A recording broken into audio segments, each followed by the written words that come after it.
साथियों, दिल्ली विधानसभा चुनाव परिणाम एवं उत्तर प्रदेश के मिल्कीपुर का उपचुनाव संपन्न हो चुका है।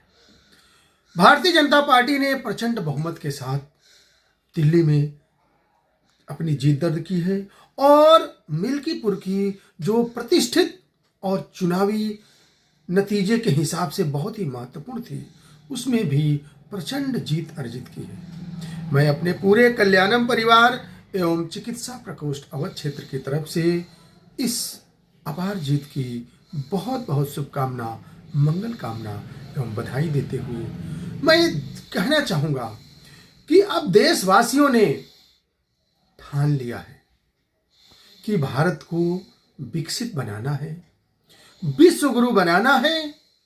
तभी तो लगातार चुनावों में भारतीय जनता पार्टी को ही जिताना है। साथियों, पिछला रिकॉर्ड ये कह रहा है कि जहां जहां लगभग चुनाव हो रहे हैं, वहां भारतीय जनता पार्टी का जीतना ये सुनिश्चित हो चुका है कि अब भारत को विकसित होने से, विश्व गुरु होने से कोई नहीं रोक पाएगा। इसलिए कि लोग समझ गए हैं कि भारतीय जनता पार्टी एक ऐसी पार्टी है जो देश के बारे में, देश के जरूरतों के बारे में और देश के सार्वभौमिक विकास के बारे में सोचते हैं। साथियों, मैं यहां कहना चाहूंगा कि दिल्ली विधानसभा चुनाव के परिणाम हमें यह दर्शाता है कि अहम और अहंकार अगर जिस व्यक्ति के अंदर भी आ जाए, उसका ऐसे ही विनाश होता है। मैं बहुत ही हृदय से अपने भाई अरविंद केजरीवाल जी का शुभचिंतक था कि चलो एक पढ़ा लिखा व्यक्ति कम से कम राजनीति में आएगा तो राजनीति की कायाकल्प पलट जाएगी। और जिस उद्देश्य के साथ इन्होंने राजनीति की शुरुआत की थी, सचमुच में थोड़ी देर के लिए देशवासियों को एक बहुत अच्छा विकल्प इनके अंदर दिख रहा था। लेकिन मैं यही कहूंगा कि कभी भी हमें भी अपने सार्वजनिक जीवन में ये नहीं भूलना चाहिए कि मैं ही बहुत चतुर हूं, मैं ही बहुत चालाक हूं, अगला तो बिल्कुल मूर्ख है। और जिसने भी ऐसी सोचने की गलती से भी अगर भूल कर दी तो उसका पतन ऐसे ही होना सुनिश्चित है।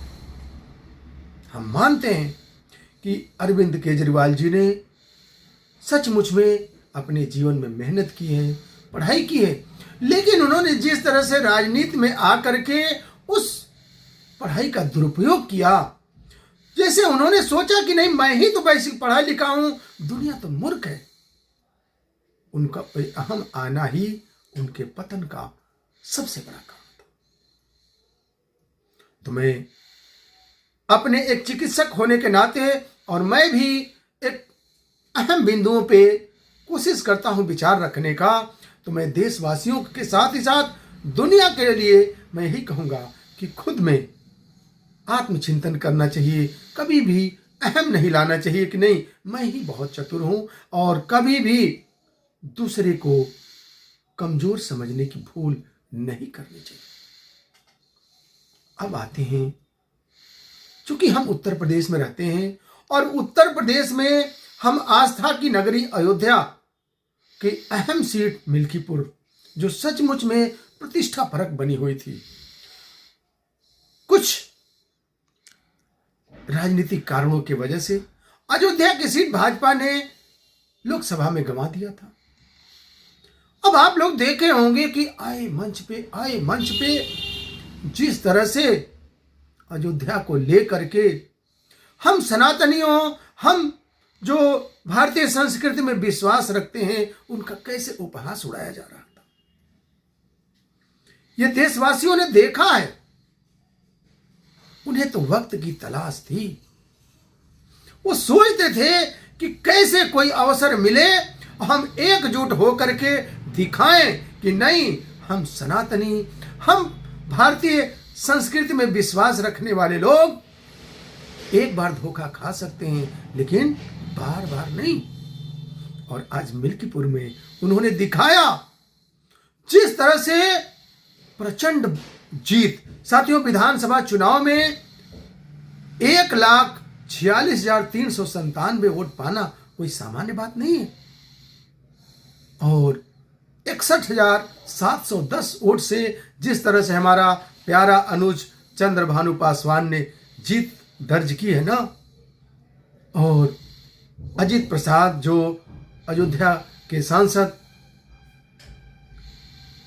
के सुपुत्र हैं, जिन्होंने आए दिन मंचों पे जिस तरह से नौटंकी करके हम सनातनियों को जो ठेस पहुंचाई है, उसको ऐसा जवाब दिया है जो दिखाता है कि भारत सचमुच में अब किसी भी परिस्थिति में देश को छोड़ने वाला नहीं है, किसी भी परिस्थिति में देश को लूटने नहीं देगा। और जिस तरह से आज जहां जहां भी हमारे भाइयों में फूटता और इस तरह की चीज दिखी है, वहां लोग देख रहे हैं कि क्या असर हो रहा है। तो उसको देखते हुए अब जिस तरह से निर्णय लिया जा रहा है, ये निश्चित रूप से बहुत ही सुखद है और उज्जवल भविष्य के लिए तो एक बहुत ही बड़ी प्रेरणा है।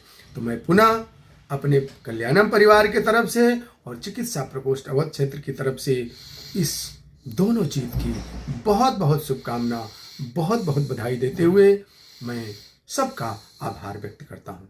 बहुत बहुत धन्यवाद। जय हिंद, जय भारत।